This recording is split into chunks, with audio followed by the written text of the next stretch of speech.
पाचोरा तालुक्यातील कुऱ्हाड खुर्द हे मोठ्या लोकसंख्येचं गाव असून जवळच कुऱ्हाड बुद्रुक गाव आहे।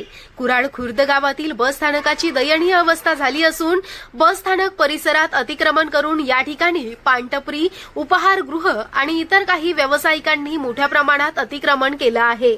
विशेष म्हणजे याच परिसरात दिवसभर सट्टा पेढ्या, गावठी आणि देशी दारूची मोठ्या प्रमाणात अवैध विक्री केली जात आहे। या ठिकाणावरून जवळपास 200 विद्यार्थी आणि विद्यार्थिनी बाहेरगावी शिक्षणासाठी जात येत असतात आणि याच वेळेत या ठिकाणी अवैध धंदे सुरू असल्यानं या विद्यार्थ्यांना जीव मुठीत घेऊन प्रवास करावा लागतो। तसेच एसटी बसचे चालक वाहक मनमानी करतात आणि एसटी बस वेळेवर येत नाही, म्हणून कुऱ्हाड खुर्द येथील बस स्थानक परिसरातील अतिक्रमण काढून सर्व प्रकारचे अवैध धंदे बंद करून एसटी बसेस वेळेवर उपलब्ध करून देण्यात यावी अशी मागणी ग्रामस्थांनी केली आहे।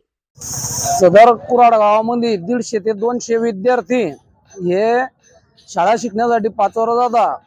पाचोरा जाण्यासाठी त्यांना वेळेवर बस नाहीये व बस स्थानकाची बिकट परिस्थिती आहे। विद्यार्थी रोडावर उभे राहून जण त्यांचा शिक्षणाचा हे पुरं करत असतात। बसायला जागा नाही, बस स्थानकात जागा नाही, भर रस्त्यावर। मी MM कॉलेजला शिकते। माझं नाव मायास जगदाळे आहे। आमची बस टायमावर येत नाही। मी एकटा 12वी आर्ट्सला आहे।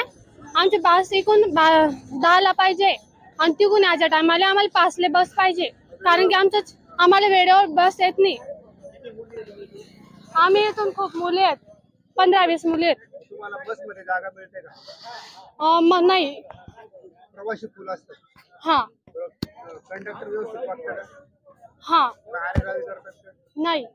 जर बस वेळेवर नाही आली तर तुम्हाला काय त्रास होतो? वेळेवर नाही आला तर आम्ही घरी उशिरा पोहोचतो। आम्हाला 6:30ला एक आणि टायमाला एकदम उशिरा होऊन जाते। काही पण कारण सांगतात हे की खराब व्हायला किंवा काही। त्याच्यामुळे तुमचा अभ्यासक्रम दिसतो। हा, आणि आम्हाला घरी पण लेट होता। मम्मी पप्पा बोलता इतका उशीर कसा झाला?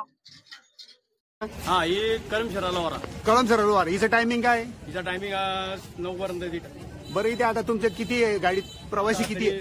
60-70 येतील। पुढे 60-70 दाखवा, लॉग टेबल दाखवा। होईल ना बुकिंग साहेब?